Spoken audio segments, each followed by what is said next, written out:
जय श्री महाकाल। आदेश नाग पंचमी साधकों का एक विशेष पर्व है, क्योंकि इस दिन समस्त विद्याओं को जागृत किया जाता है।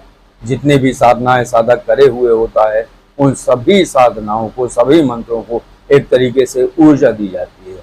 और जितनी भी साधनाएं आप करे हुए हैं, तो नाग पंचमी के दिन रात्रि 9 बजे के बाद आप कभी भी उन सभी मंत्रों को हवन आहुति देकर उन्हें तीक्ष्ण बना सकते हैं। ये जो नाग पंचमी का पर्व है या त्योहार है या एक विशेष समय है, उस समय पे जो साधक ने मंत्र सिद्ध किए हुए हैं अभी तक, उन सभी मंत्रों को जागृत किया जाता है और ऊर्जावान किया जाता है। ये पर्व मूलतः नाथ पंथ का है।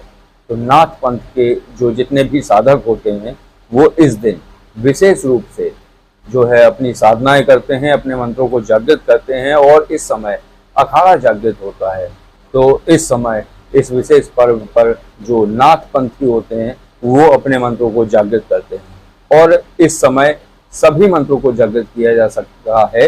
जैसे वामपंथी है, नाथ पंथ है, गौड़वाणी विद्या है, अघोर पंथ है और सावर मंत्र है। इन सभी के लिए, इन सभी को जागृत करने के लिए, इन सभी मंत्रों की सिद्धि हेतु ये विशेष समय है। तो इस समय साधक अपने सभी मंत्रों को जागृत कर सकता है और साधना भी कर सकता है। जैसे कोई व्यक्ति नवीन साधना करना चाहता है, तो ये पर्व जैसे होली हुई, दीपावली हुई, दशहरा हुआ, ऐसे ही पर्वों में नाग पंचमी का पर्व भी है। तो इसको पर्व नहीं बोल सकते हैं, इसको विशेष समय बोल सकते हैं साधना का।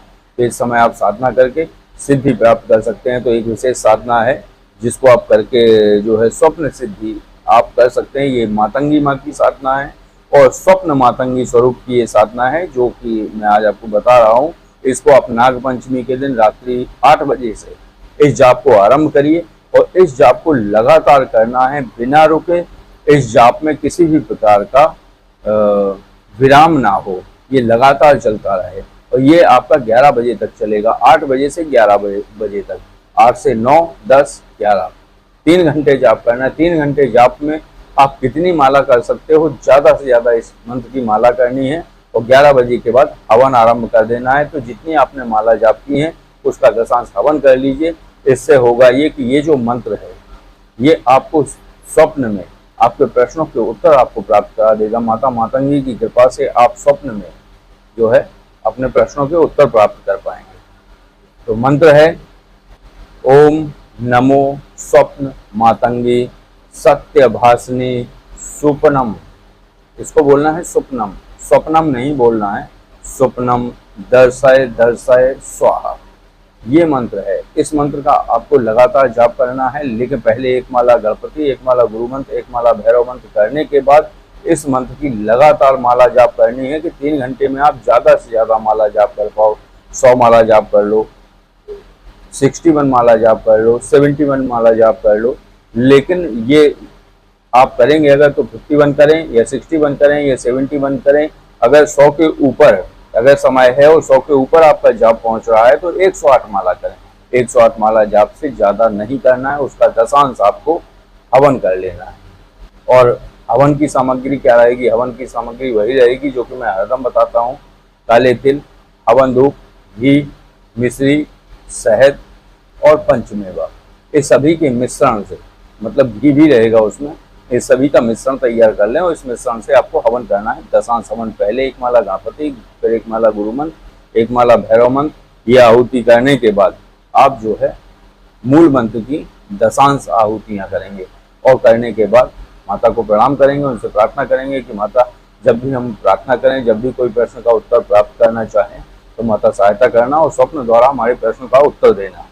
अब करना क्या है कि जब भी आप प्रयोग करना चाहें तो कैसे करना है? जब भी आपको प्रयोग करना है तो रात्रि 8 बजे आपको 1 माला जाप करना है और 1 माला जाप करने के बाद घी में गुलाब के पुष्प मिक्स करके, उसकी पंखुड़ियों को मिक्स करके, जो गुलाब के पुष्प की पंखुड़ी होती हैं उनको तोड़ लीजिए और तोड़ के उनको उसी में डाल दीजिए, डंठल हटा दीजिए और आपको उन पंखुड़ियों को उठा के ऐसा घी भर के और 108 आहुति देनी है अग्नि में। फिर प्रार्थना करनी है और प्रार्थना करने के बाद अपना भोजन करिए, जो भी करते हैं, और फिर सो जाइए। और सोने के बाद सोने के पहले आप अपना प्रश्न कर लीजिए, तो निश्चित रूप से जब आप रात्रि में सोए हुए होंगे तो स्वप्न के माध्यम से आपको आपके प्रश्नों का उत्तर प्राप्त हो जाएगा। तो ये एक विशेष साधना है, स्वप्न मातंगी की साधना है। इस साधना को करने से आप स्वप्न द्वारा अपने प्रश्नों के उत्तर प्राप्त कर सकते हैं और ये नाग पंचमी के दिन विशेष रूप से फलदायी है। इसको करने से निश्चित रूप से आपको लाभ होगा और जो प्रयोग हैं वो तत्काल फलित होंगे। तो बस नाग पंचमी के दिन जो आप साधना करेंगे, तो जो भी और साधना करना चाहते हैं तो वो कर लीजिए, अपने मंत्रों को जागृत कर लीजिए और अगर चाहें तो ये जो साधना जो बताई गई है स्वप्न मातंगी माँ की, तो इसको भी आप करके लाभ ले सकते हैं। तो आज की चर्चा को विराम देते हैं। आदेश। जय श्री महाकाल।